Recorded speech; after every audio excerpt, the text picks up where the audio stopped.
उजाडू दे आज साकड हे माग, होऊ दे पहाट नवी. आता होऊन जाऊ दे साऱ्या जगाला पाहू दे, पडू दे पाऊल जरी काट पाया खाली आपल्याला येऊ दे, पडू दे पाऊल.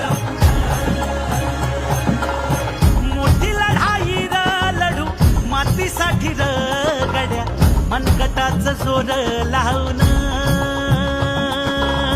दाटला जरी अंधार एकजूट होऊ आज, दिवा देऊ तेज धावून.